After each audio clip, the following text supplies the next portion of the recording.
Good evening, ladies, gentlemen, MBs, and for those of you in the audience who are not lip readers, we're finally actually back. Maybe I should learn sign language next time. I'll start holding up cue cards. But yeah, after more OBS nonsense, this is Warui Deshou's Stream of Thought covering Vinland Saga, episode 20, The Crown. Oh, the crowning achievement of our day has actually been getting this damn thing running because OBS has just been, well, there's two letters in it that you can probably pluck out, accurately describe how I feel about it right now. So thank you very much for everyone for your patience. We are now finally live. What a load of OBS. Am I right? Or just OBS? It really is my fault, I think, in hindsight, for not. So this machine was upgraded to Win 10. It had been on Win 7, and when I opened up OBS, everything looked the same. But I had to go in and re-enable the mics, and also before this, it took me forever to figure out that I had to uncheck a box in Discord. It had nothing to do with OBS, but its compatibility, I guess, with Discord and Win10. Had to change one setting to get it to show our faces and not again of the void, the black square. So, well, I do my best work in the black square anyway. So that's there you go. Yeah. Maybe I should get back on that for the future. But anyway, Black Square House. We are indeed back. We're going to be covering episode 20 today, finally talking about it. And we know with things getting more and more real as Vinland Saga continues, which is, like I say, a bit of a strange statement to make considering things have been getting real ever since the beginning of the show. Like, I don't think it's ever really stopped. But plenty of players, all assembled on the same board, and things get dicey, so we'll be talking about that soon. Of course, we're covering previous polls, Patreon questions, all the usual good stuff you've come to expect from us. So with that in mind, actually, might as well get started with the polls from previous. So let's go back to episode 19, just last week, and see what we've got to talk about. It feels so long ago already, last week. God, so much has happened in my life. I grew older in that time. You did. I aged a year in a single day. It's miraculous. PlayStation turning 25 years old, by the way. It's going to catch up to you one day. It will surpass you. It will somehow be older than you. It has technically. I think your average PlayStation has more hair than me. That's fair. Like thank you, Master. The dog hair that it accidentally vacuums up with the fan. Yeah, pretty much. Okay, so here are our polls from last week.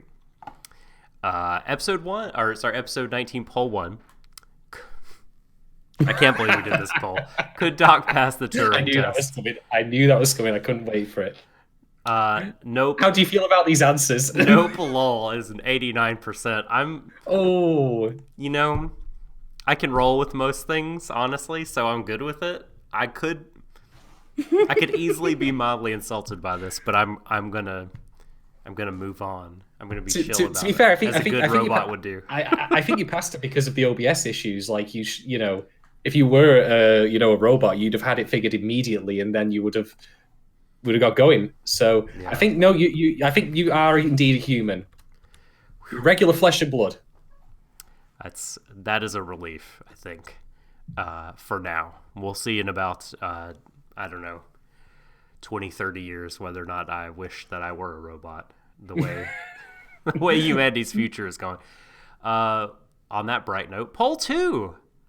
What are the odds? This is about my future as it happens. What are the odds of Shadon waking up on the roof of his house after getting obliterated on booze the night before? 67% say 100%.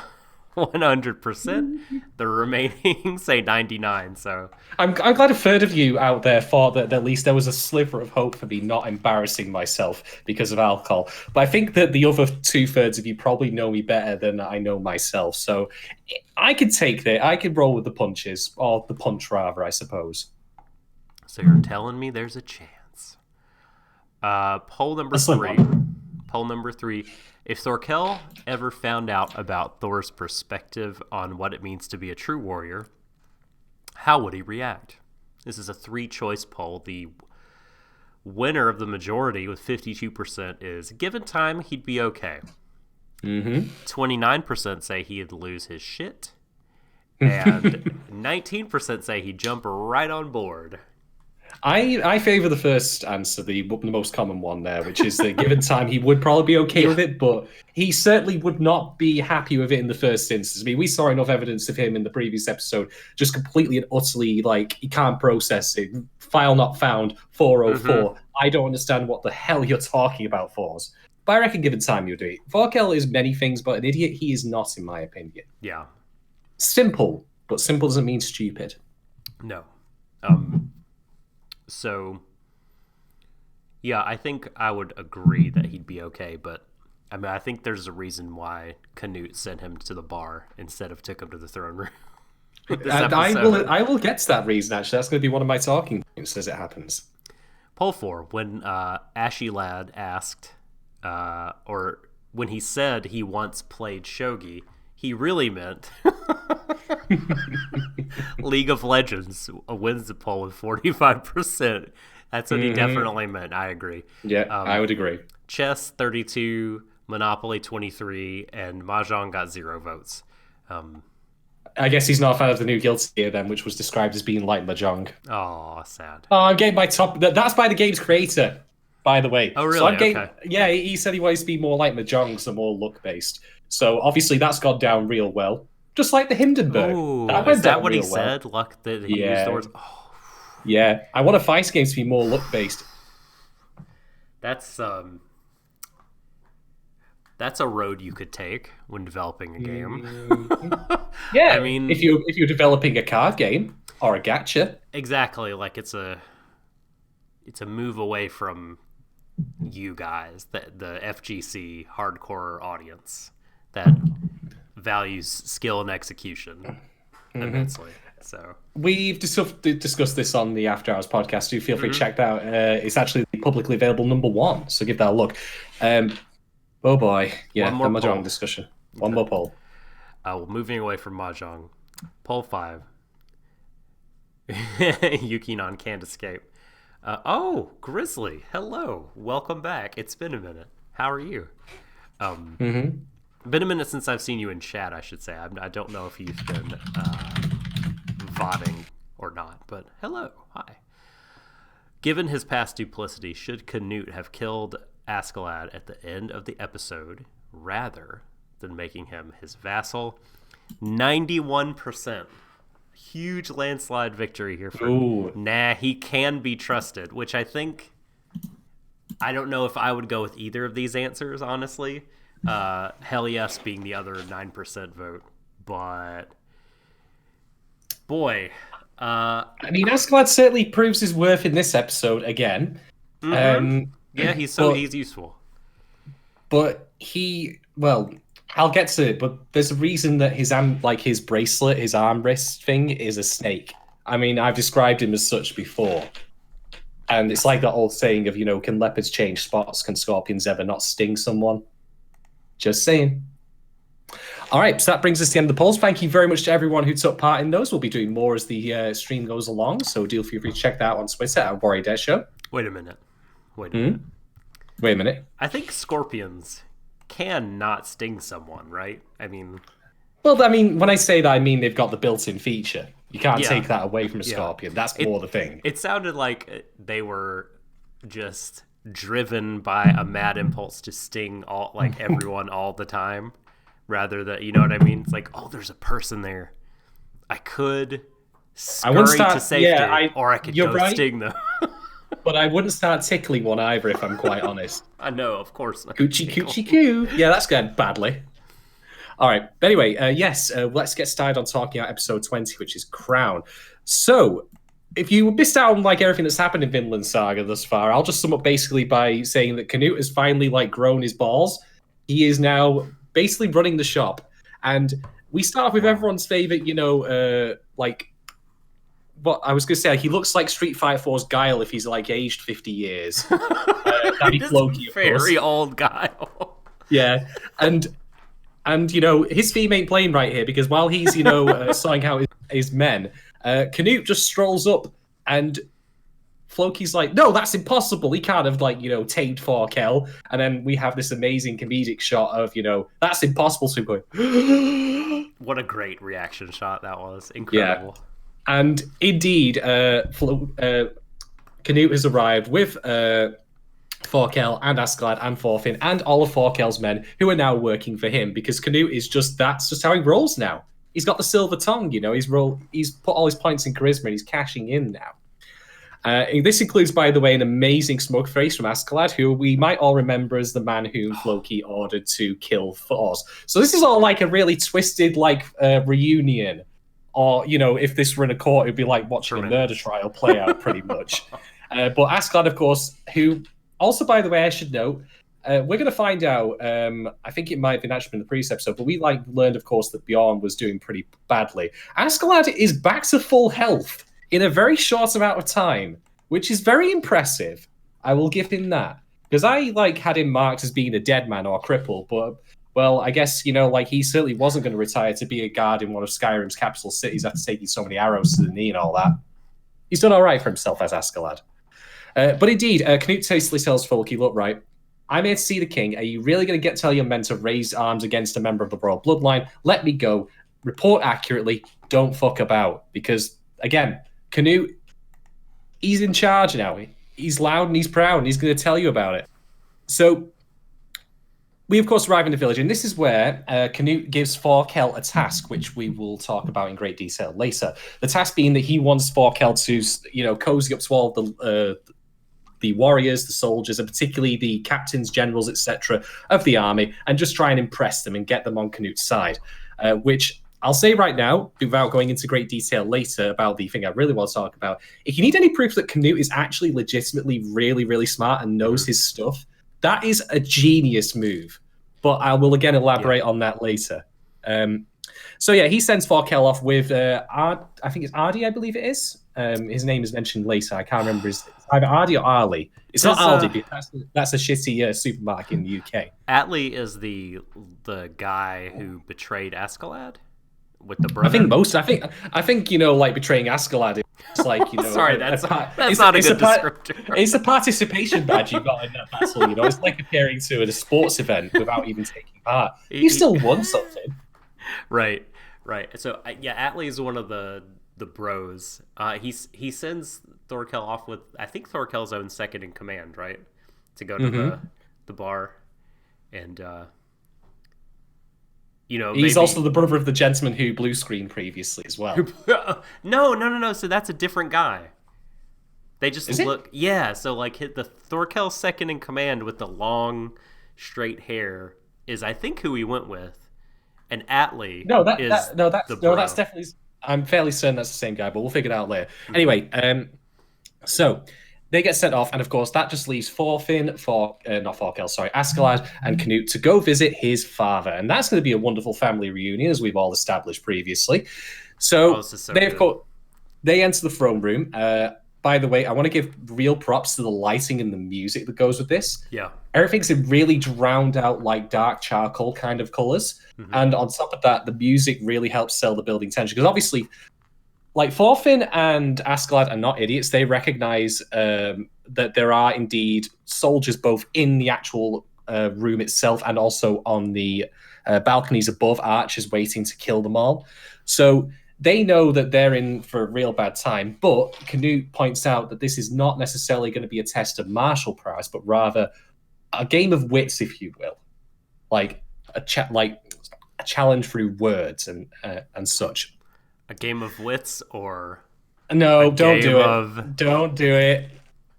Thrones? I mean, I've made the red wedding joke many times before already on this. God damn it. It was inevitable. I mean, come on. The crown is center frame in this one. And indeed, the way it's held actually does look like I think one of the earlier posters from the HBO series. Canute goes up to his dad and he explains what happened with losing all of his men and such. By the way, Askeladd gets a good look at the king, and we do too at this point. And I'll say this, being a king, it's not done him much good. He looks like he's seen better days, let's put it that way. But, well, that's something I'll talk about again when we get to the talking points later about how, King Sewin is... Well, I called him a Danish jabber, and I think that probably still stands. Man. Who is... Well, if he's Danish Jabba, then who is God damn it, is it? It's not Salacious Crumb, is it? Who's the little weird creature that hangs out That's when Salacious eats? Crumb. Is that Salacious Crumb? Okay, yeah. There isn't really an Who's equivalent, I Salacious would Crumb? say. There isn't really an equivalent, I'd say, so I'm just going to go with Floki on this one. I agree. I'm just going to go with Floki for being Salacious Crumb.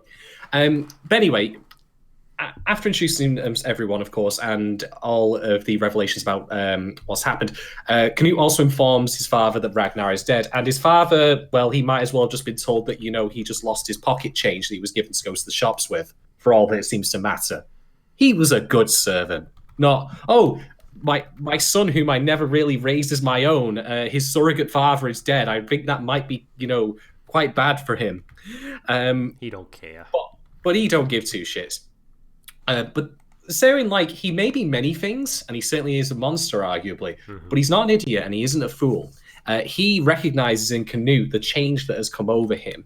And this then leads into a discussion between him about how Canute says, well, children, they learn from their fathers by seeing what they do. We get a really, really nice Kuleshov insert shot, by the way, of Thorfinn looking up when that is said, which, again, depending on who you determine to be his father or fathers, quote unquote, helps inform who he is here, because it's, again, we're seeing parallels between him and Canute. But this is the point where Saren lays out his rise to power, even taking the crown off for a little bit, saying that he took the crown from him, basically overthrew him through force, because he believed it was the best for his kingdom. But this then leads into a discussion about the crown having a will of its own and a kind of power. Not but a literal power, by the way. We're not saying this isn't like, the Lich King from World of Warcraft, where the crown actually does have an actual tangible power to it. But it, has a will of its own and compels him to do things, as he puts it. In other words, take actions in line with what he thinks is best for the royalty, rather than what is best necessarily for himself as a family member and such. And he also mentions, of course, the responsibility that comes with commanding armies and such. And he says that the crown does not actually want Canute at all, which we'll get into the nitty-gritty of this later, but I think there's quite a lot of telling thing about how maybe this is not necessarily strictly true, but rather an excuse he might be telling himself to do what he needs to do. But that's the point, of course, where he signals the men to come in and go and, make pincushions out of them all. And as good as Askeladd and Thorfinn are, they are surrounded by spearmen and archers on balconies. I think the odds are they could take half of them, But then again, I think Askeladd has turned into Wolverine, given his, ability to heal from grievous wounds like he has. So maybe he would do okay. So the king offers him a part of Cornwall, which, if I were being a troll like he was, I would probably say, by Cornwall, I mean a Cornish pasty, of course. You get that and nothing else, just the one pasty. But you go and, if you refuse that, we'll kill you. But otherwise... Oh. Okay. I've been hearing about this. I'm a filthy, uncultured American.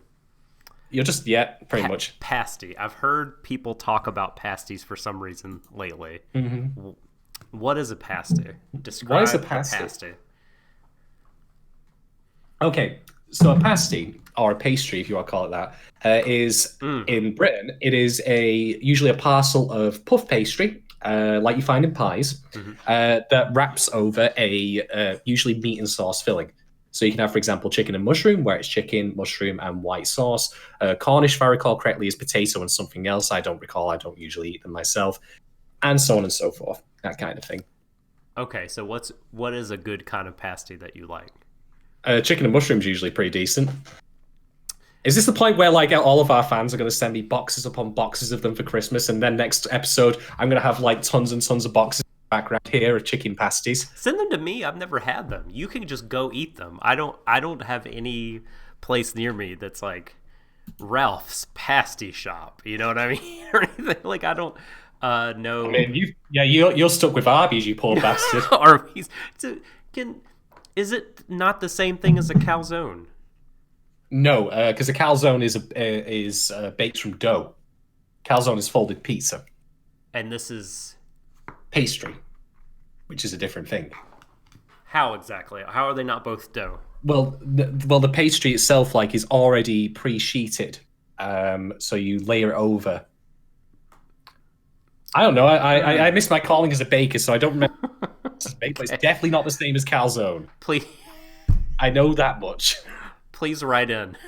Explain the good pasty to me. And tell me where I can get good ones in America if they exist. All right, carry on. I will. So after all that, Canute's like, he's done his best to try and out-talk his father, but his father's had enough, and he's called, for swords to be drawn. But Askeladd then intervenes, pointing out that you do realize that this kid who you previously wrote off as a wimp, was able to talk down Thorkel and get him on his side, and therefore has left London defenseless, because it was, of course, Thorkel who was doing that, really, playing battleships, as he were. Like, does that not deserve leniency or even a reward for this kind of competence? Like, your generals and your men would find it a bit strange that you ended up, murdering your son, who was able to convince this great warrior to fight for him. Better, to keep him alive, because he clearly serves some use. And obviously, Askeladd is also then pleading for their lives as well, although I reckon if, Thorfinn was on the chopping block potentially as, like, you get to pick 2 or 3 of us to live, he probably... Yeah, off you go, Blondie. Off you go. Blondie? Yeah, Blondie. Blonde. They are, yes. But Sewin decides, hey, you're an interesting fellow. What's your name again? And he says Askeladd. He says, oh, the one covered in ashes. Which, by the way, does not make Askeladd Kratos from God of War. Just to point that out, he is not the ghost of Sparta. Although, then again, given how, he heals so quickly, maybe that is possible. But in turn, he says, what's your real name? And Askeladd's like, my father never gave me one. And Serid, being the massive prick that he is, says, oh, I see. I guess that, it must have been one of the serving girls or the slaves that he ended up sleeping with and forced to have, to have your child. And of course, we all remember that Askeladd's, probably one defining trait above all else is how much he loves his mother and how much her death and, through her, the way Wales has been treated by the Danes, no less, has left him really, really he's got a hate boner for them. So he is absolutely fuming, and credit to the artists here for delivering again. In fact, all across this episode, the facial expressions are incredible. The level of detail here is really on show. They've definitely put some money into this one, which was really, really nice. But yeah, Askeladd is fuming. He is absolutely livid, and even Thorfinn can see this. We've certainly seen Askeladd, get heated and all that, but he's never lost his cool. And he doesn't really hear either, I would argue, but you can sense that he is that close to snapping like an overly wound guitar string. You could cook an egg on his back. Oh God, yes. Boiling. All right. That's great. So in the meantime, though, the king says, "Okay, fair play. I'll let you all live. We're going to set sail for York in a bit. Going to head over there." And Canute says, better that we just, hang tight for a little bit until the opportunity presents itself to have him offed. With which Askeladd, I'm sure, will be very happy to do, given that insult he was just dealt. But the king himself is, as we've said, he might look like, a withered potato after being left out in the sun too long. But the idiot, he's not. So he recognizes Askeladd for what he is, which is to say that he is incredibly dangerous and very, very sharp as well. But there's no time for that. Let's celebrate. Let's get drunk. Woo! Yeah.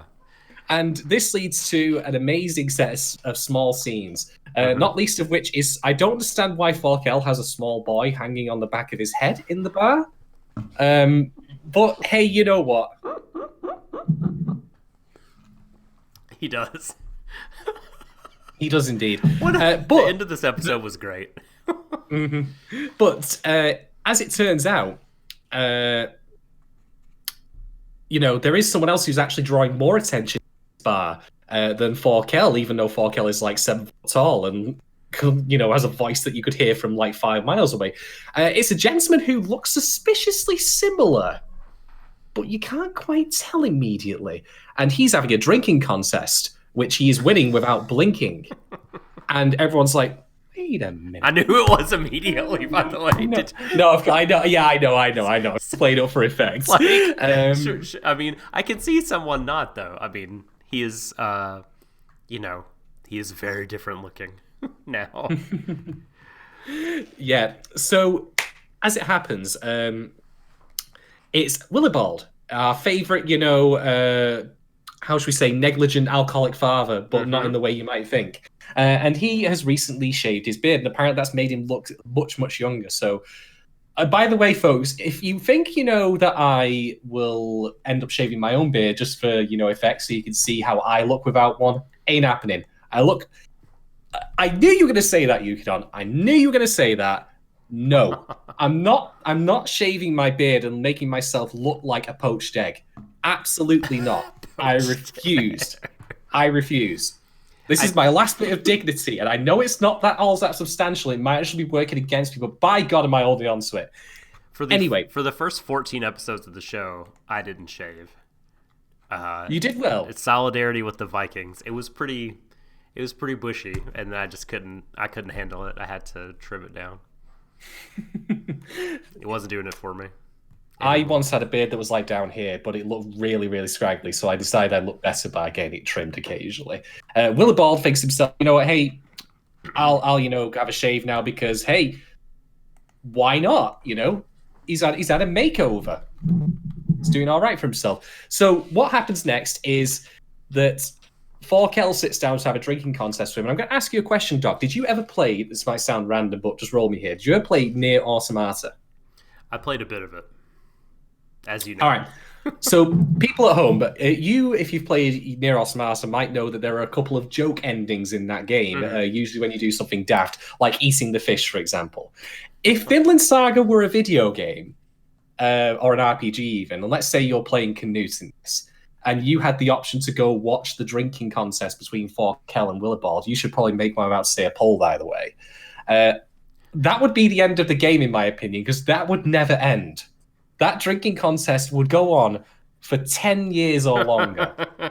There's no way I can see either of those two, conceding, because Thorkel is Thorkel. The man is just pure power, he's pure beef. Mm-hmm. He's just a slab of meat. But Willibald has a black hole installed in his fucking liver or something, because the man can just throw back alcohol like it's nothing. And I mean, he's already adopted several new sons during the course of this particular drinking session, as it turns out. Yes. So that's the end of the game at that point, in my opinion. If you had it set up like Nier Automata, where you had joke endings, where sit down and watch the drinking contest until a definitive winner is cleared, and it never happens. But that's, of course, not what actually happens. We have to go with the canonical true ending on this one, which is that Canute and Askeladd, Askeladd, by the way, now sitting on the chair next to him, basically very nicely through imagery symbolizing how he has supplanted Ragnar wholly as his new father figure kind of thing, or if not father figure, then certainly as a mentor. But they're discussing what to do next, how they plan to get the king and such. But this is when Ragnar's brother Gunnar turns up. And Gunnar is all like, hey, you know what? It's good to see you again. It's been a while. Remember that plan we had for the Duchy of Normandy? What a clown. Get away to a nice little sunny spot there. And Canute's just like, I'm afraid Ragnar's dead. And you know what's funny? I'm not going to talk about this at length, but you might recall that I said before that when King Sewin, he similarly, was kind of, I don't give two shits about Ragnar dying, whatever. Fucking lout, who cares? It was a waste of my wages. Canute, it's not quite as, of course, as, apparent or obvious, but he similarly has a very muted way of telling this. I mean, this is Ragnar's brother, so you'd think he would relate on that level, like to say, I'm so sorry, even if he didn't feel it personally. But he doesn't even do that. And this is, of course, while he's drinking wine in much the same fashion as his father is. So as much as, we want to say that they are distinct people and it's Canute that we're rooting for, we can see how, well, it's like he said, children learn by looking at their parents.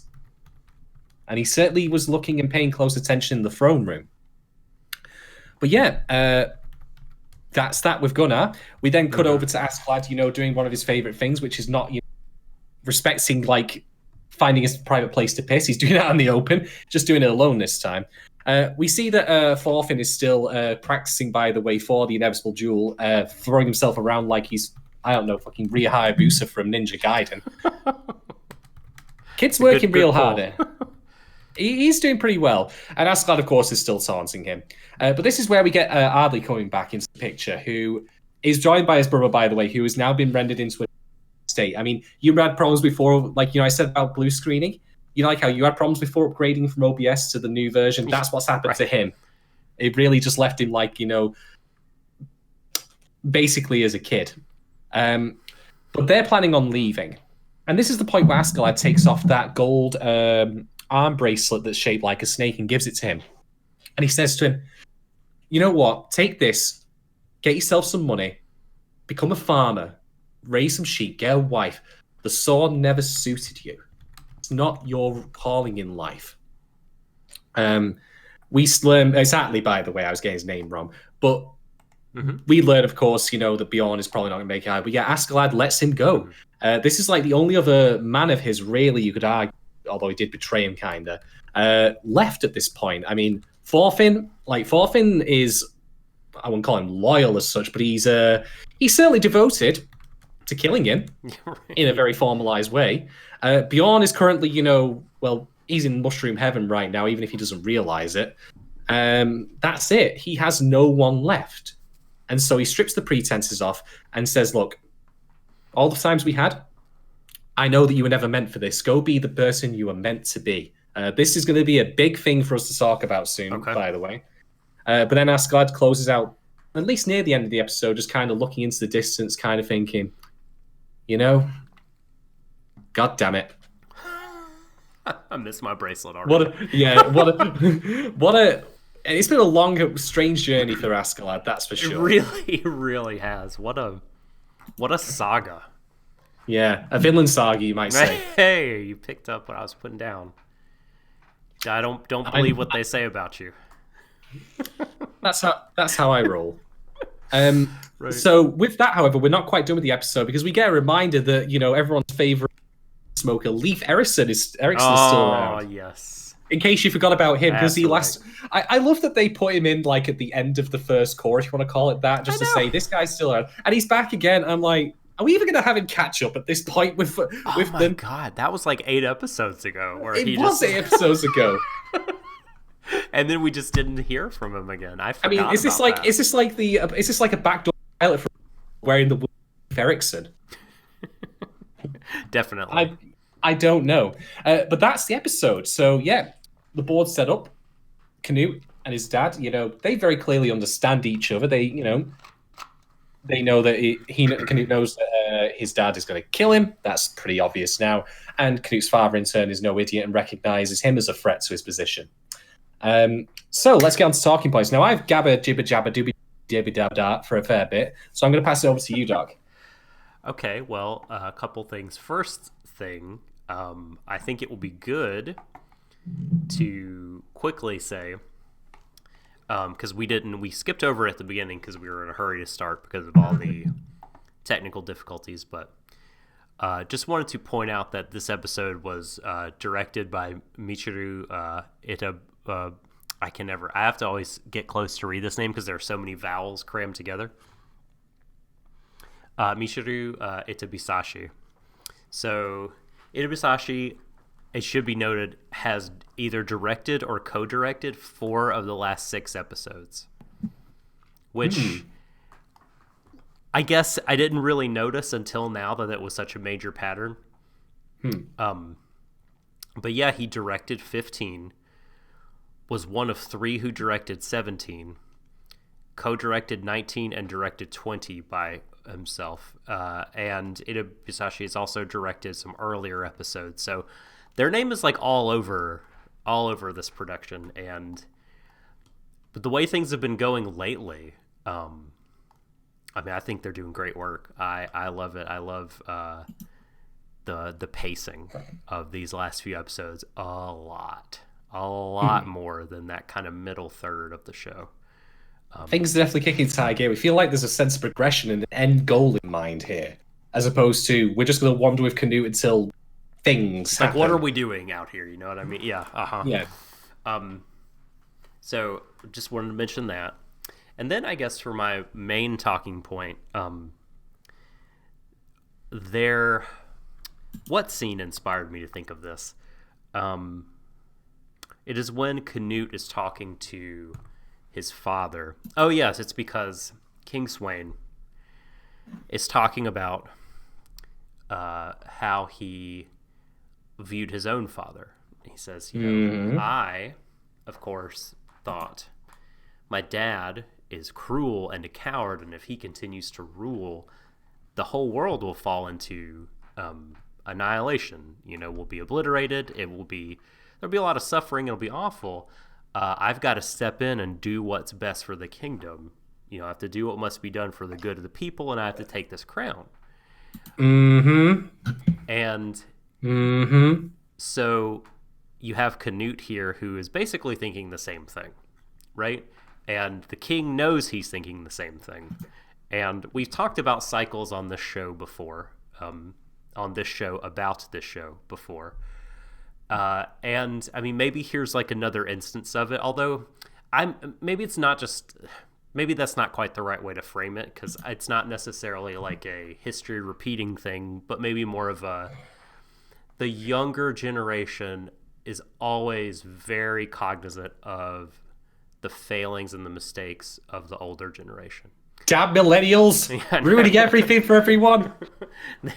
Well, no, it's the opposite, right? It's the millennials going like, boomers fucked it up. Well, that was Swade's perspective. Oh, yeah, okay, right. Yes. Millennial scum. Well, I think Swain is like cool with it. I think he just recognizes like, oh, it's me, because he says like, oh, you've turned into me, and I didn't think this would happen. And that's quite saggy, to be fair. Oh my gosh, Yukinon just said he directed Sword Art Online. I did not know that. Was he the director of the entire thing or just episodes? Well, everyone makes mistakes. The first Sword Art Online is not the worst thing. There's worse. There are far worse anime. I mean, don't get me wrong. I have issues with it. I do. There's way worse anime out there. This is true. And he's talking about the new one, not even the old. 2012 okay. SAO. Whew. Okay, I forgive him then. Iteration number 12 or whatever it is of the Sal multiverse. Sword Art Online, give us more of your money, you fucks. Right, yes, definitely. So, yeah, I just thought, right with like that, the kind of where the present generation or older generation kind of comes to is always like the newer generation is always gonna like the results and the fruits of the labor and everything the older generation works for is always nothing more than the starting point for the next generation. And there's always going to be some taking for granted, and there's always going to be some like rightful like, hey, you guys fucked up. Like, there's all these flaws in what you've done, and you adults need to now get out of the way and not be, and the King Swain speaks to this, right, when he talks about the crown. Like, there's always... Well, this is also why we get the reminder of Askeladd's history, like, through him, like, losing his shit nearly at Swain for his comment about his mother. Because that's something that happened under his watch, and arguably because of his direction. Not directly, of course. He wasn't literally there pointing and saying, do this awful thing. But rather, he put people in the position where they were allowed to do that. Yeah. Both in terms of location and through a lack of restraint. For sure. And there's always, I think the show is saying anyway, that there seems to be a move when a generation of change makers and influencers, not in the fucking YouTube sense, but like people actually doing shit in the world and making things happen. There's always a point when they kind of go from making changes and progressing things forward to preserving the current structure and power that they have.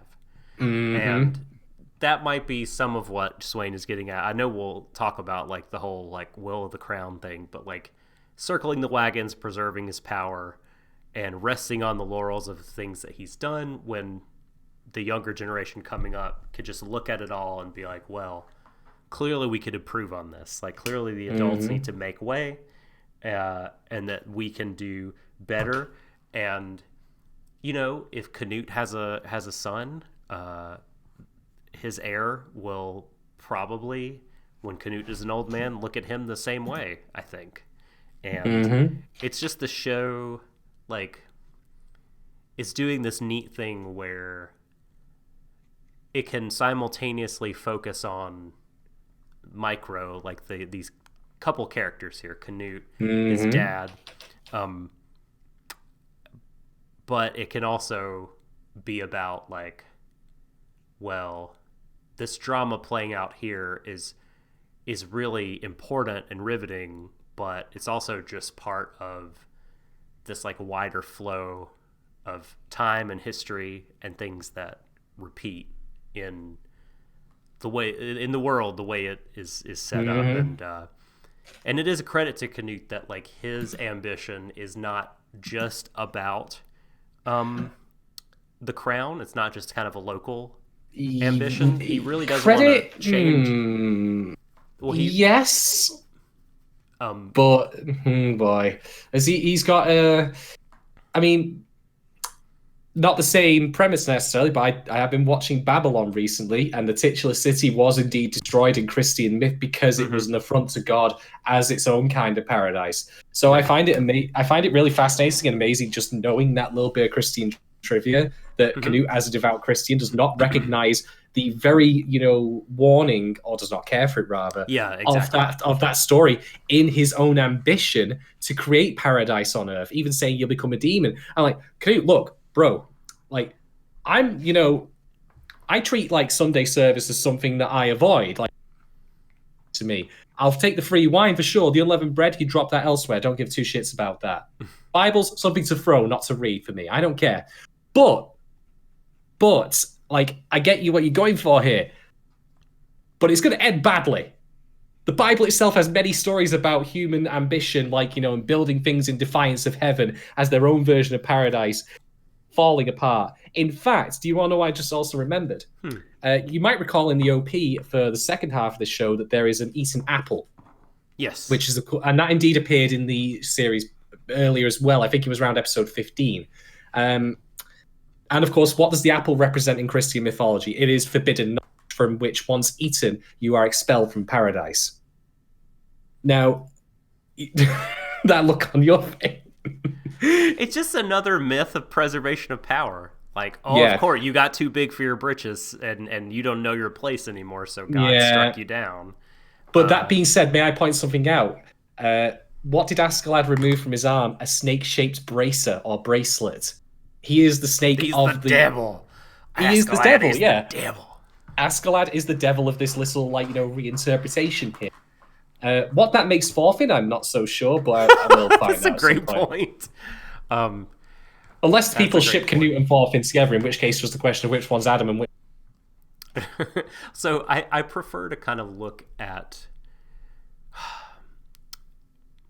Canute's ambition less specifically, more of kind of like a, broadly speaking, like, he's interested in some structural change, which I think is good and important. And he doesn't want perpetual war, as has been going on here. Yeah, and of course, the crown, the will of the crown, is to safeguard the current structure, and because it has amassed all this power to itself, so of course it's going to want to do that. And now I know in actually playing it out, right? I mean, Canute's just a person, and he can't do everything. He's gonna delegate, and those that he delegates to will also be people. And there's going to be a lot of fuck ups, and there's going to be a lot of wrongdoing, and it'll probably go awry. But I think his goal of wanting to take a step, I mean, I think he even says he wants to take a step in the right direction, if nothing else, is, like, laudable, that he wants to do that kind of structural reform to, like, the world. And wants to create a place on Earth. And I just love, like, I mean, we've already covered this whole thing, but, like, his whole, like, big middle finger to God, where he's like, I'm sure when God sees what I've done, he'll be like, Canute, like, come here. I love you, buddy. You're great. And then he'll be like, why do you sound like Stan Lee? You're making it sound like Stan Lee a little bit there. I don't understand why. Spider-Man is God's greatest creation. No, that's I don't know what that was, but like, no, I don't know why, but like, yeah, and then Canute is just like, we don't need you anymore. We got this. The only thing is, again, Dodok, like as much as you say like about admiring his ambition and his intent, even if it might go wrong, is that like by setting Vinland Saga in the time period that I've mentioned before, we already know how this plays out, and whoops. Unless big whoopsie there. Unless he creates a civilization that like disappears from the annals of history. Ah, so that's what happened to Atlantis. Exactly. That explains a lot. Yep. Mm-hmm. It just took a little bit longer for it to be made. Canute is the first Atlantean king. That's exactly where we're going. Well, it's certainly not the sequel to Aquaman that I expected. I'll take that. Oh. All right. All right. Is it over to me now? Yeah. What's all right? Okay. So I'm going to just start off with a very small thing, but I want to point out how good the direction this episode is. Mm-hmm. And you mentioned about the Will of the Crown. One of the scenes that I really, really like in this is that when Seren takes off the crown, he holds it in front of him and views Canute for it like he's looking at him through a telescope or like a spyglass. And that's such a brilliant way of like actually anthropomorphizing the will of the crown as this kind of like, well, not its own like entity. I mean, like I say, it's not a spirit or anything like that. But obviously Seren, but Seren obviously views his own son as a threat to him maintaining this rule, this power, if you will. And through viewing it through the crown, like it seems to be like the lens through which he views his own son as a threat to him. Because after all, if you think about it, Seren actually said that he overthrew his own father, and Canute in turn said children learn from their fathers. So he's not an idiot. Succession often in those times, particularly in like medieval as we go around to it, was never usually, or rather rarely, through dying and passing on or even abdicating. A lot of times it was just simply either by having the bigger army or just by killing them outright. Mm-hmm. So Seren's no idiot here, and I just really, really love that little shot there. Direction of this episode is super, super solid in various respects. Totally, 100% agree. That's our boy, Mishiru, coming through in the clutch again. Absolutely. And I'm going to move now on from that small talking point to a kind of semi-related one here, which is to do with direction and how you construct an episode, and also how you handle tone. Because here's the thing, right? I would not describe Vinland Saga as a happy tale, to be quite honest. It's been pretty It's been pretty miserable through various parts of it. Yeah. We've seen like people be both killed like in terms of, actually physically dying, or just being destroyed at a young age and like turned into like warped aberrations of themselves. I mean, all three of our main characters at the moment, Thorfinn, Askeladd, and Canute, they have baggage, they have wounds like you wouldn't believe. All of them are products of their time and their circumstance. But here's the thing, right? What I really like about Vinland Saga as well is that it handles comedy really well when it needs it to provide a bit of levity, just in the downtime. I mean, Thorkel, like, I know that our esteemed colleague James Beckett has issues with Thorkel being too childlike for the tone being set. And I think that's a reasonable argument one could make if you look at the series as a whole. But Thorkel in this episode, apart from obviously Canute's own use of him as a, ambassador to the generals and the soldiers there, he serves a perfect puzzle piece here in terms of allowing a bit of levity with him being in the bar. He's doing what he does best, fair enough, but it's enjoyable seeing him there after the immensely tense scene that we had prior to that. It allows, the audience to relax a little bit, have the downtime, be there in kind of the same mood and the same headspace as Canute and others, where they get that moment to breathe. So that's really, really neat. But then also think about Willibald making a return as well. That's perfect use of him as a character. It really is. Yeah. Tremendous. I mean, he's served like a philosophical bent, like, espousing his viewpoint on like, what is love, baby? No, sorry. I won't do that. I won't do it. I thought for a minute that the episode might be called Crown because of Willibald. Because that was the new child he had taken on board, just a keg of Crown. He's got many new children. He's already unfortunately destroyed all of them. Oh well, they're all drained. I mean you and I like mentioned before, like this is a murder court kind of thing going on with what's happening with Floki and Askeladd. But I think this is like child custody proceedings between Thorkel and Willibald just over the alcohol instead of an actual kid. So yeah, like in dark stories, like there can be, I think, a good reason to put comedy in or comedic moments because it helps gel with the overall, rising and escalating tension Mm-hmm. and mood that you often see in a lot of classic stories or classical story structures, even, I mean to say. And certainly, I think that Vinland Saga would be a lesser show if it didn't have these in, because it would probably be a bit too dismal for my taste. Hmm. I mean, if you and I, for example, think back to Berserk, there were moments of levity and humor in that show. Yeah, Like when you've got the guy mouthing off, like, I know 200 like secret techniques. I'm like, you're so full of shit. You are just so full of shit. But that's the thing, like, it had those moments where it allowed itself a little bit of humor, not to define the show itself as a comedy, but to allow like this little bit of levity to help, relieve tension and, not leave the audience feeling too dreary. And again, Willy Ball's use in this episode with him sitting down with Forkel, when I can crack a joke like the Fear All Man thing, that comes from a place of extrapolation on the existing humor that's already there, because I recognize it for what it is, which is a funny moment. And it was very, very welcome. And as I say, it even does double duty by serving the meta element of putting us in the headspace of the others, where we were kind of, we're the audience, we're in there with the throne room and everything's got real super Game of Thrones, like, Red Wedding, Brutus waiting to stab Caesar as he comes down the fucking Senate steps kind of moment.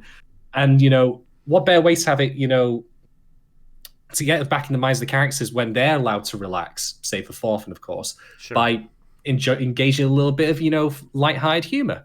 So that stuff's always welcome, and it's used really, really effectively here. I reckon this is a really good like textbook example of like where you can point to and say, this is how you do it. Yeah, and I think this show, unlike Berserk, might be too dry without the comedy. Like I think, yeah. I think Berserk 97, like even if you pull the comedy out of it, there is still, it was still really like it propelled you forward pretty well episode on episode. Whereas there are parts of this show that if you took out the comedy or the real kind of, lighthearted is not the word, but the sort of heartfelt character, some of those beats, like, the show would start to feel a little too dry. I agree. So just thought I'd mention that before I get into the meatier stuff that I'll be getting to in a bit with the, the whole crown thing and, roles and stuff like that. All right, over to you, Doc. I'm going to pass the drinking keg over to you. Yeah. Take a long sip and distill your knowledge to us. Well, which one do I want to go to? Well, I really enjoyed all the handful of moments in this episode where Canute kind of gets to reintroduce himself to people in his life that have known him before he went out with Ragnar to London.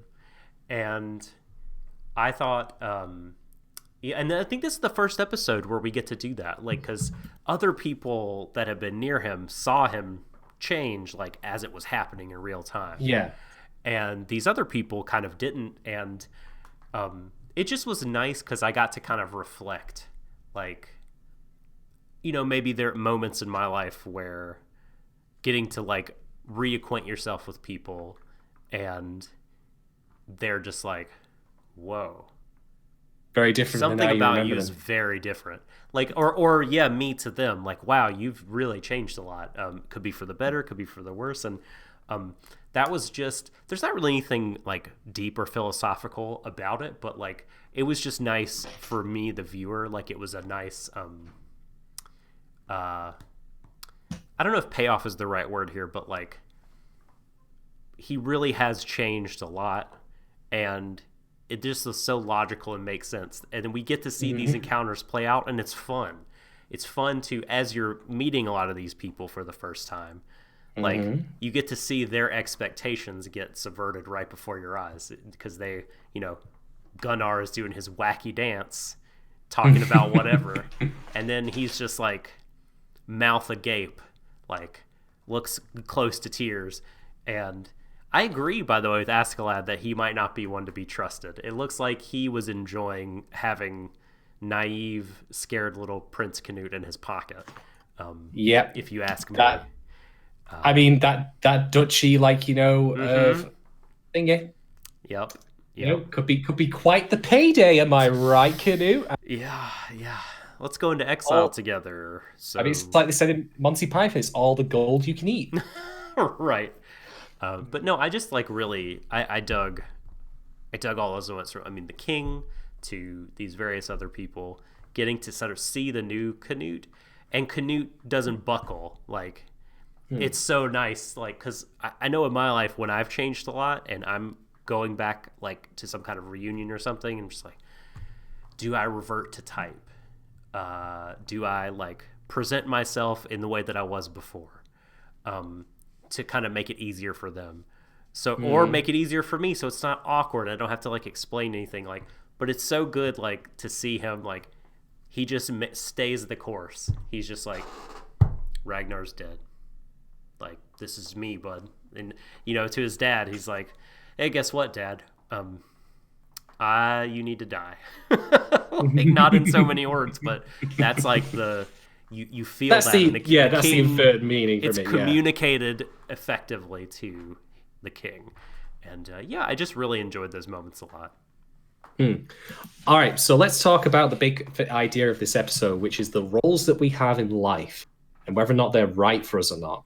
Okay. Because Samhain himself says that the crown has a will of its own. Now, I don't actually think that is literal, of course. No. What I think to mean is that when he puts that crown on his head, he becomes the king. And you might say, well, duh, of course he becomes the king when he puts it on his head. But I mean, in fact, I have an example for you. Now, I'm going to say ahead of time that what I'm about to tell you has indeed been discredited and not necessarily, is accurate or true. But I find it fascinating nonetheless. It's one of those popcorn moments in psychology. Have you ever heard the Stanford Prison Experiment? No. All right, Stanford Prison Experiment. Stanford University. I'm really dredging this up from memory here, folks. I apologize to my A-level teacher who's probably screaming bloody murder at me for not remembering this.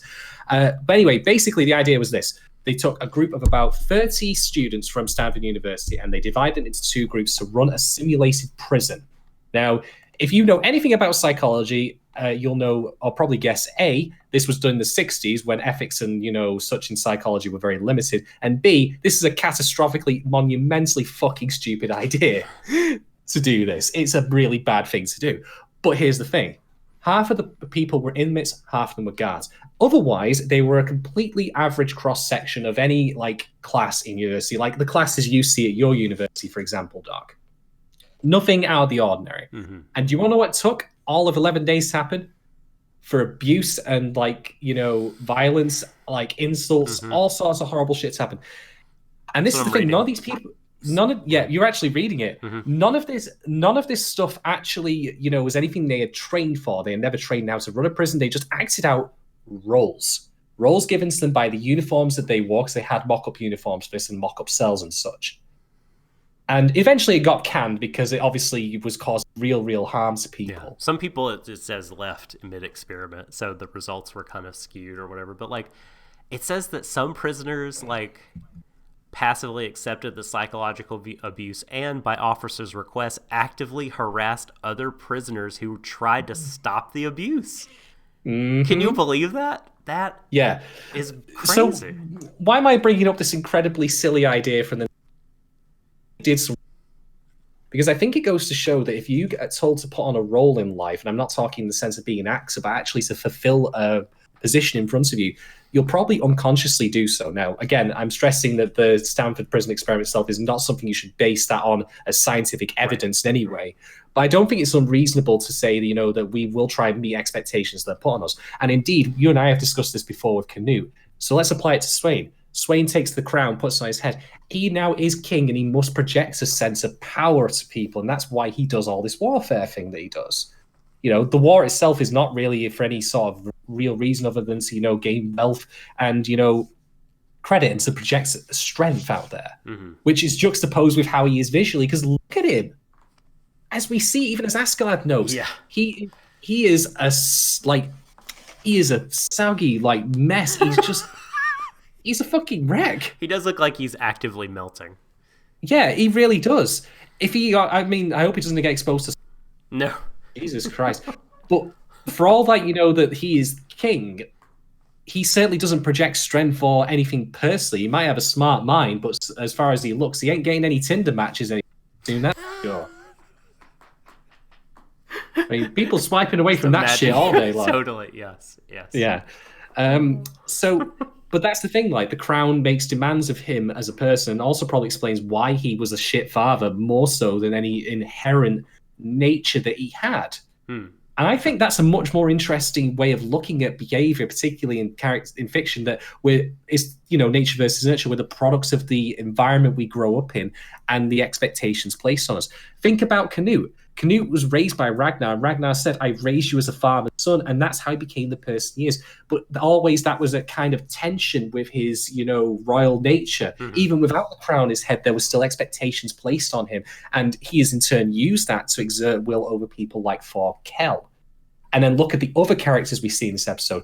There's a reason that lovely little Kuleshov insert of Thorfinn pops in there. Yeah. Because we are then asked the question in our heads, okay, is he referring to Thors? Is he referring to Askeladd? Is it a combination of both? And indeed, then you think of Thorfinn's own dreams of Vinland. Like, we know that his original best nature and best role was to not be the person he is now, which is basically Askeladd, assassin. But rather to be out exploring the world and soaking it all in and all its beauty. Canute himself, would have been much better as a farmer rather than living as a king or even as a prince. Askeladd himself is just a complete fucking hodgepodge of awful shit that's happened. I mean, he didn't even get given a name by his father.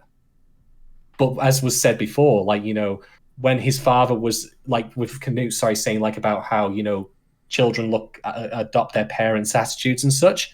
His father was a fucking rapist, a pillager, a plunderer, a pirate, you name it. What a surprise that, the apple does indeed not fall far from the tree. But then, of course, Askeladd himself recognizes in Atli that that's not his role in life, and he sets him free in a sense. He no longer is the snake in doing so. In fact, maybe that is in turn abdicating his own snake and trying to be something different. We'll see, of course, as more episodes go along. But there's a lot of shades to this idea of roles and how people act. One exception I would say is Thorkel, but I think that might be the actual story's own acknowledgement that maybe Thorkel is exactly where he wants to be and should be, what his best role is as a warrior. He's never shown any need to be anywhere else or any want to be anywhere else. And, we can certainly say that that's still not a good thing for him to be just, carving through people my dad threw the Christmas turkey at, holidays. But at the same time, I think that gives the story a bit more nuance to see him in that way. So there's a lot to unpack from this. Yeah, he's the freest character, Thorkel. Indeed, they acknowledge that in this episode. He just there's no role imposed upon him. Everything that he is not any kind of pretension to. There's no sort of super ego happening, right? It's just all him. He's just totally an open book, and it's great. Yeah. But that being said, Canute also recognizes his other role, apart from being a warrior, which is as a kind of figure of legend. Why does he send him rather than Askeladd? I mean, Askeladd could probably do a decent job with talking to him, but Canute knows that Thorkel is extremely popular. So that's why he sends him to Hobnob. He's in terms of who's got the better, parlance and, the ability to persuade people directly, it's Askeladd easily. Askeladd's, the stake. But Thorkel is the more popular figure. He's the character that people admire openly for all of his feats and achievements. So Canute recognizes his role in that as well. So many different lovely little shades of that theme and motif in this episode of roles and expectations placed on us, and how, I mean, you and I discussed this in our as of yet to be released Princess Kaguya cast about how we shouldn't shove people into square pegs into round holes lest they have what defines them sanded off. Look out for that, patrons, coming Friday. Indeed. Princess Kaguya cast. And in fact, when I think about it, if you go back to Thors, for example, Thors had a role forced back on him almost by Floki by being sworn back to the Vikings, which he didn't want. He knew that his destiny lay elsewhere, as he perceived it anyway. So all this shit is fan-fucking-tastic. And again, this is a thing I really like about the show. It keeps hitting the same beats. If you drill down for all the week, and if indeed, when you look at what other people have written about the show, it all really hits down the same thing of cycles, as we say. I mean, the crown, poisoning King Serwyn in a certain sense and leading him to become the, amorphous blob monster that he is now. But it keeps examining them through different lenses and different ideas, bringing in new characters to reinforce existing, that existing core principle, but in different and new ways. And I really, really admire this show for that. You might argue it is very one note in getting its point across, and maybe it could have been done much more efficiently. But I won't deny it's certainly not been thorough with it, and also been engaging to look at both in terms of how it relates to character relationships and what happens next, and also how it does it differently with each of them, and how they all are, in their own unique way, changed by the cycles of warfare and such, but how it's different for each of them. Yeah. No, it's super fascinating. This show is fucking good. It's really good. It's really good. Man. So what do you think about the King Swain's language of being a slave to the will of the crown, being a slave to power? What is going on there? I think, as I say, that's him having to project as a king. Right. Well, he feels powerless despite having the power of a god. So you feel like he feels he has all this power, but he doesn't feel powerful because he has to project. Well, I think, as to say, the idea for me is just very. He is playing. He is fulfilling a role set for him by putting that crown on his head, and I don't think that it's anything that he is probably introspected too deeply about. Like when he says the slave, I think that's just literally him living out that role that's for him there, and that's why he treats his son the way he does, and why he does the things he does with the whole warfare. So, because is there a justification for the war that's going on there? I don't fucking think so. Not as the show presents, anyway, and certainly not as we see how it affects the characters. They're in it, such as Askeladd, for example, who is pretty much a product of it whole through and throughout. Yeah. So no, I don't think it's much more complicated than that. I think it just literally is. I put this on, I become the king, and I must act the role of the king, even if it means that I do some pretty heinous shit. 'Cause that's what I believe a king to be. Yeah, that is interesting. I'm surprised that there wasn't. I don't know. Maybe it will get into this, or maybe not. I tend to think part of the reason one might feel this is kind of powerless despite holding a great office is you're hemmed in by a really tight structure around you. There are all these people making demands. You have to satisfy a lot of different groups. If you don't keep powerful groups happy, they could sort of secretly or not secretly get the power away from you. There's this balancing that's act. why he wants Canute dead. Exactly. So, in fact, may I just point out that prior to this episode, he wanted Canute dead because he embarrassments him, not because he actually perceived any real chance of Canute wanting to take the crown from him. He is keeping up appearances, as I say, and my son's a waster who's a pasty thin light piece of shit who just wants to farm apples all day. That's not kingly. That's not royalty. That's peasant work. Indeed, he described that as such previously when Canute actually cooks a meal for himself, which is a skill that a lot of people don't actually have in the modern time. Is something that's actually quite respectable these days. And so yeah. And so why doesn't he just execute him, right? Because that's part of being saying, because he has to play this role, and he has to. The power still has to be protected. You're not. I mean, he says it's the power of a god, but I don't know. In some ways, it's really not. You are beholden to a lot of tradition and a lot of different groups. Where if you just killed the prince, as Game of Thrones says, the small folk. And all the nobles also would probably be what the fuck, dude? You're not fit to be in power. When theoretically he should be able to do whatever he wants, but he has to make it appear to be an accident in battle. Well, Canute recognizes You know? that because he says, like, whoever first loses. And indeed, that is actually his token victory over killing this episode, but he gets him to act first. Yep. Yes. Which I loved. Was so happy that was kind of how Canute framed this, is whoever draws first loses. Like, so great. Like, I loved it. And, man, Askeladd really did... Can we talk about how awesome Askeladd was in this episode? Like, how he kind of proved himself to be, like, a first in importance of, like, the king's new kind of main group of vassals. Yeah. And like you said, by the end, he was sitting by him, drinking wine, like, as, appeared to be, like, his right-hand man, right? And yeah, he's replaced Ragnar. He's Ragnar. Yeah, and like an episode ago, he was, like, thinking about killing him. You know what I mean? He had that impulse. But then he was just like, no, you will atone with service. And now he is, like, giving him, like, service that no one else could. I mean, he talked down the king, which is pretty incredible. And again, why does the king agree to what Askeladd think about? Because Askeladd is correct. It would look bad. He has to play a role. Yeah, he has to acknowledge that he's playing a role, and acknowledge, like, this gesture that Askeladd has made. Yeah, exactly. Hell, let's switch over to Thorfinn for a second. He's playing the role that he inherited.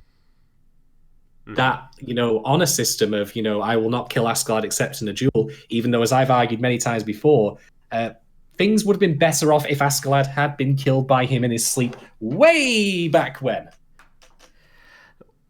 Now I don't know, right? I mean, yes, but also, it starts to, as this alternate timeline plays out, it's like, you just start to see all the different dominoes and all the ripples, and it's like, I don't know, maybe or maybe not. Well, we're on the true ending here, Doc. We don't get to see the other happy ending.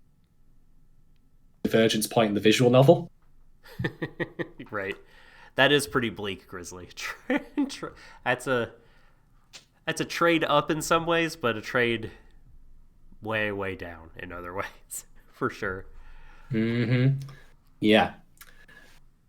Do you have any other talking points to add, Doc? No, I don't think so. I think we either in the summary or in our discussion touched on most of the things I wanted to say. Fair enough, then. For me, I don't have much more else. Curious to see what happens, of course, with Canute, if he is indeed going to become like his father. Because the signs are already there, and again, this is really... I don't know if this is the mangaka's original intent, or if this is just the work of the animators, although it obviously is going to be a bit of the two in any event. But, like, even then, like I said, you see the parallel. You got Swain, like, here, like this, like... Right, yeah. Come up, boy. Come up, boy. And then you've got Canute, and he's drinking wine, and you've got Canute kind of being like... The only thing he's not doing, of course, is gesturing for someone to come up to the podium. But you can see the parallels already. He's eating the nuggets of meat out of the dish, which is like such a King Swain thing. At some point, if he's getting fed them by a thin blonde girl, then it's the transformation has fully occurred. Yep. God, that sucks. I don't want him to become his dad, man. I want him to follow through on his ideals. I think what happens to him in the end is he won't be his dad, but he'll become a different kind of creature, if you will, entirely. That could end up doing awful things in his own right. We will see. I'm just so. Oh, sorry. Go on. You finish and then I'll go. No, I'm done. Okay. I just wanted to briefly, actually, something you were saying made me think. I was so happy when, again, Canute is talking about giving God the finger, right? And when he says, like, we're going to take at least a step in the right direction, if nothing else. Like, I don't care. I'll become a demon and shoulder all the sin and that's evil. An opportunity for another Metal Gear Solid reference. Right. I'll become, yes, all the evils that it takes to, like, build the foundation for my new paradise, my Rakuen is I guess the Japanese word, but like I just love that because like it is what I talked about last episode and maybe a couple of other episodes back, and just touched on this many times. I think like that building the sort of bricks that you use to lay the foundation of a new civilization are mortared together with blood and sin. Yeah. Right? Yeah. And so like and Canute knows that, and he's like, look, I don't give a fuck. I'm just gonna like do all the shittiness so that like other people, like he's just so tired of other people suffering needlessly.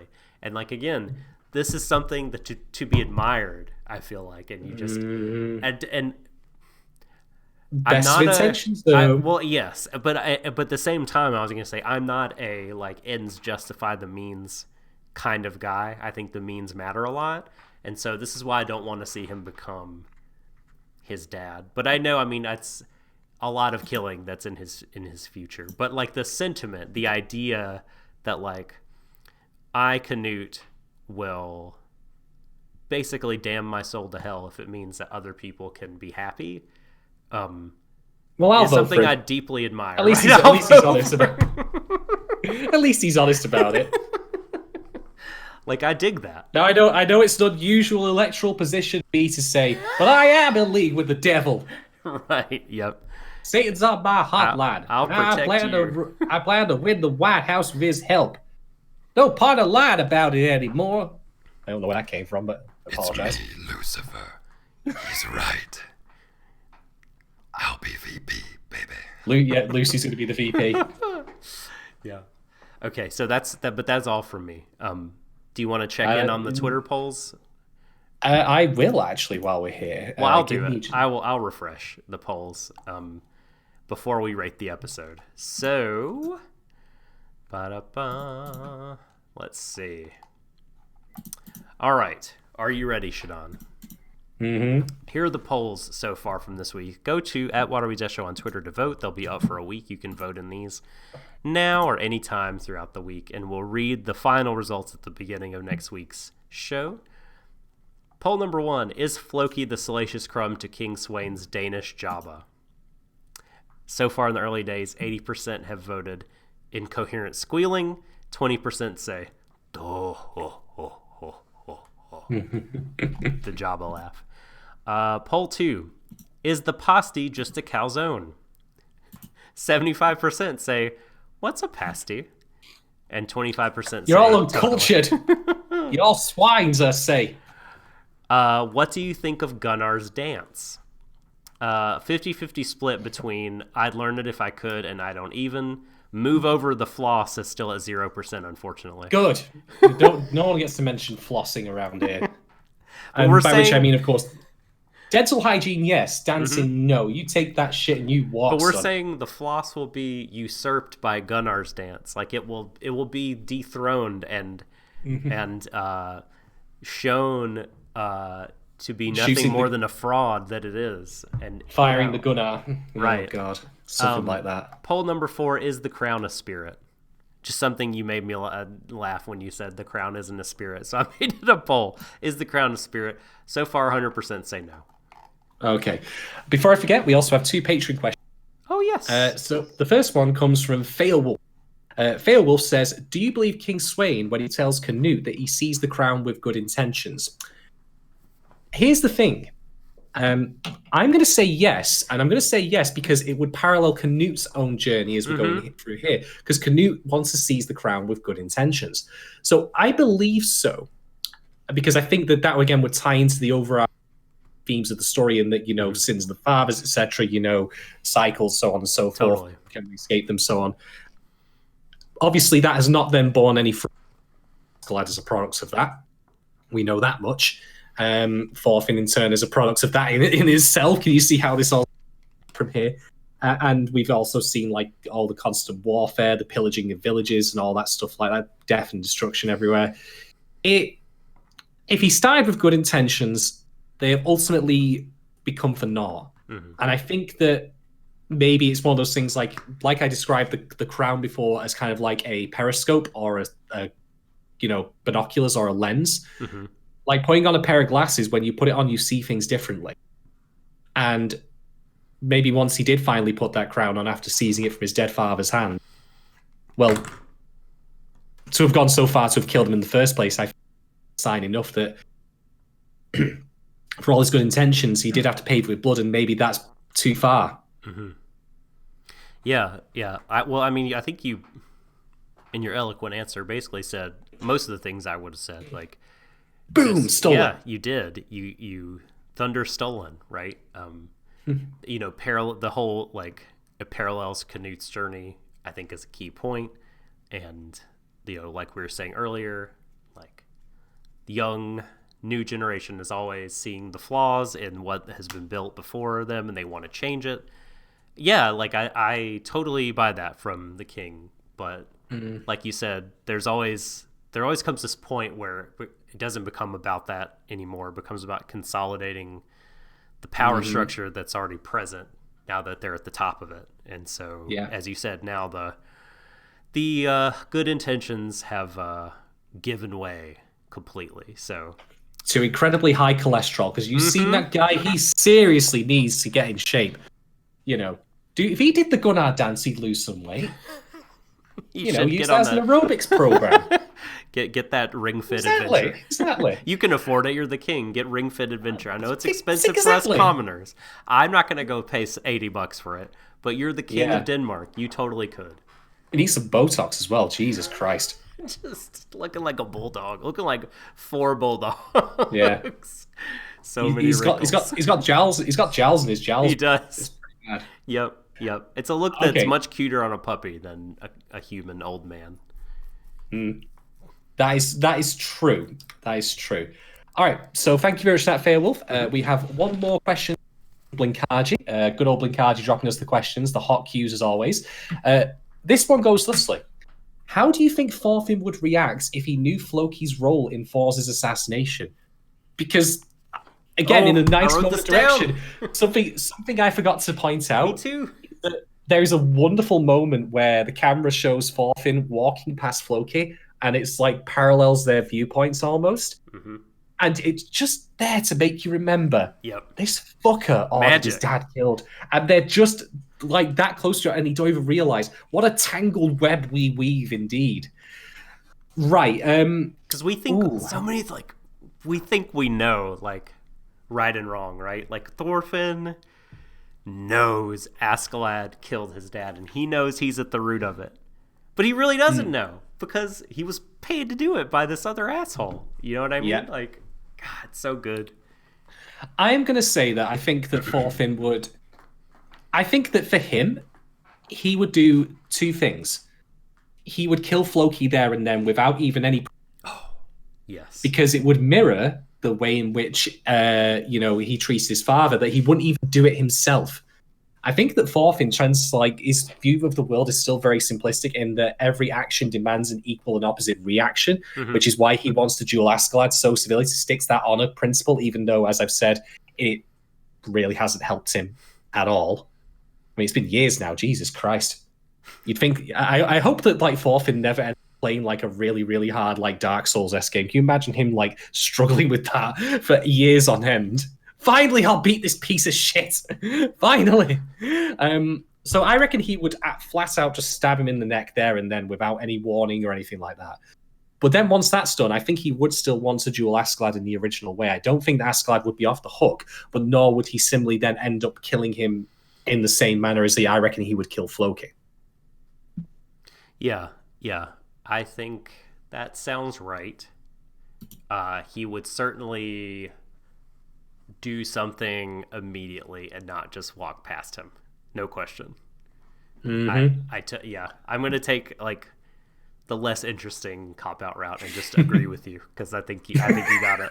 Next time, let me answer first. Yes, I will. I'll be fair, Doc. I know I treat you harshly in the play, but maybe I shouldn't be doing that here. It's not a competition. But anyway, thank you very much, Blinkaji, for Patreon questions. It's always good to, like, I do enjoy doing what ifs, because I think that the degree to which we can talk about that often actually reflects on the quality of the work itself, because if we have a very good understanding of character behaviors, we can then project in those kind of really interesting ways. Mm-hmm. And while that in itself might not necessarily be criticism of the work so much as more what if fan speculation, that we can have a good idea of what we feel might happen, even if we don't necessarily agree, I think speaks to how well-rounded the characters are.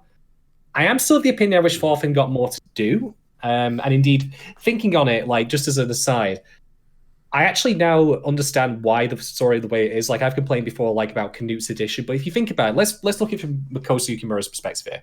You're writing this, and you get to the point where the goal now of the story, which is Thorfinn's goal, is to kill Askeladd.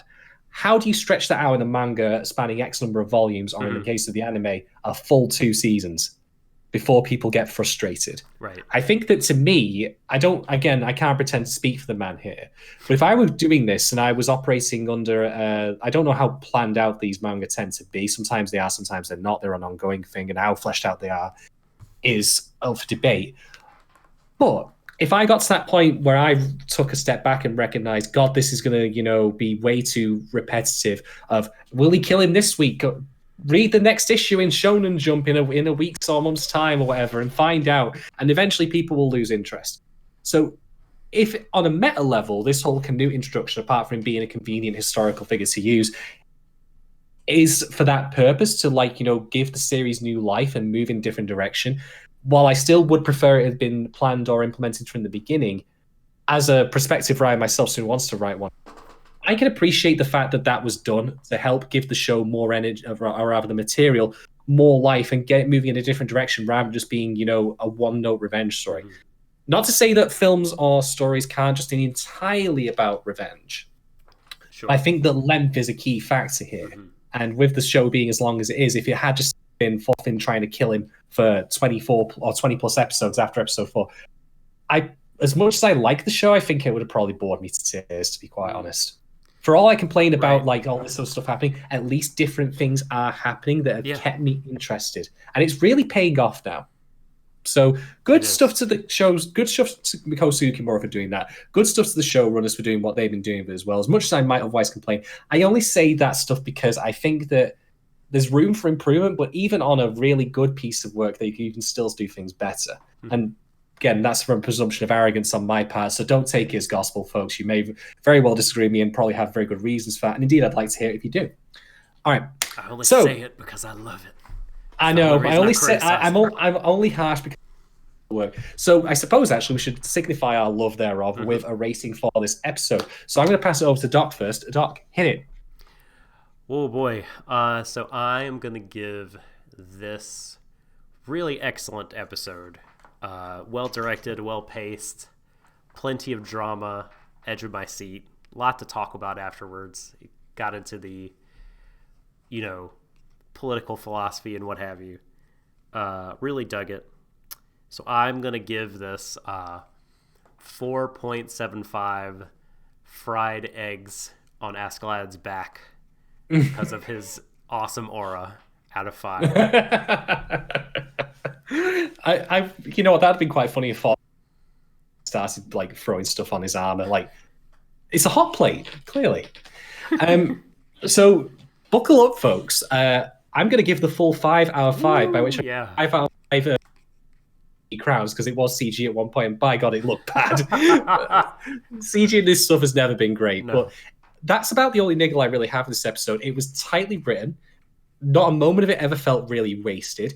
It gave us that tense standoff with King Swain that set the chessboard up again, after clearing the pieces off. We now know the state of the game, or if you're a Guilds Gear fan, I suppose, the smell of the game. But we now have anticipation for what comes next. It continued to deliver and develop and add layers to the existing ideas that this show has got at its core in new and interesting ways, while also mingling that with character interaction, bringing back previous plot points that we had thought, might not come up again, like Askeladd's mother, for example. That's still relevant. Floki, the excellent direction, including how Floki and Thorfinn are in the same frame to remind you of their, as of yet, mutually unknown to each other relationship. Or indeed, as I say, that wonderful shot of the crown being used as the lens through which Swain views his son. There's a lot of great stuff in this episode. The facial expressions were super detailed as well. Like, it really felt like the money was on show here. The only complaint I may potentially want to level of it, because a 5 hour make something perfect, is that I kind of wish it hadn't ended with Leaf's appearance, because to me, throwing in Leaf again feels like one of those kind of cheap ways of getting an audience like, ooh, he's back. Which, it's a kind of cheap writing tactic to do that anyway. It feels very soap opera to me. Like when you get, like the town murderer walk back into the pub and then it just cuts to credits. We could do more than that. I'd rather it started with him arriving at the start of the next episode, which to me would have gone, oh shit, he's here, and now we're going to see things happen, as opposed to me being more cynical about it. And secondly, I must point out again, we've seen Leaf at the end of an episode before, and he disappeared for an episode.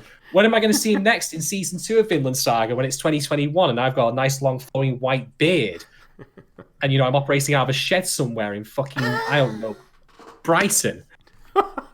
Good. I've seen how this show operates. Leaf's gonna disappear halfway around the world again, and he's just gonna never fucking find Thorfinn. Although that being said, like I say, now that Leaf is in the show again, we've again got that escalation of knowledge, because Thorkel has given him an angle on his father, but Leaf was there that day. He gets to offer that perspective that Thorfinn is missing, if they end up meeting at all. So, maybe there's still something to look forward to. Just wish I hadn't been quite so shallow as to have him at the end of the episode for oh my god, guess who's back? Think about the pipe. Maybe. Think about the pipe. Did it make you think of seeing Leaf? Did it make you remember, Thorfinn as a boy? Because I haven't thought about tiny baby Thorfinn character design in a minute. No, it just made me think of where slave being sold, and he's kind of watching it in this little faux, not even don't like this kind of look. I was getting deja vu. A deja vu is not something you should really get in that kind of sense when you look at story. But as I say, minor of all minor quibbles, phenomenally well executed episode, both in terms of its writing and its look and its direction. Music was great. Everything clicks. And it was even funny when it was appropriate to be funny, without clashing against the tone that's been set or deflating the coming threat. Gave us that moment of downtime before the big showdown that's coming in the final episodes that we have soon. So, yeah, bravo, Vinland Saga. Well done. Totally. Bravo. That was the clincher for me that made this episode really great, is those fun and sentimental moments. Everything, gosh, there were just from Canute getting seen by all those people and they're going, whoa, you've changed, to Willy Bald and Leaf appearing and being really funny, to Askeladd giving the bracelet to Atli, all these things that are to the main plot ancillary, but they really made the show, made the episode. Yep, the nice flourishes on top of the actual skeleton of the plot. All right, so that brings us to the end of today's stream, folks. I'm just going to point out that the show, we have a number of wonderful features coming up there, patron exclusive. Christmas Ghiblies, we already have one out, which I believe is Laputa Princess in the Sky. No, that's not true. Nope. It's you're close. I've not had my medicine. Let me just pop some Where balls. does the princess live? In the castle. Yes. Ding, ding, unless ding, you ding. unless you happen to be Mario, in which case it could be any number. She's another one. Yeah. Because that toad's a prick. But no, Laputa Castle in the Sky already out. If you now subscribe to us for, I believe it's the $3 tier or higher. No, you will get any patrons. Tier, $2 and up. $2. That's enough for a pasty, but you can get yourself a nice podcast to go with it instead. A pasty. I'm sorry, but it's true. So you can get yourself a nice podcast. Got a good podcast. Princess Kaguya coming out this particular Friday. We'll also be having Princess Mononoke come out for Christmas. There's going to be another Christmas special, a shit storm of a show that I've been alluding to for a while that will be outside. I've been delayed in getting it done, but I'm getting out for Christmas because it is Christmas.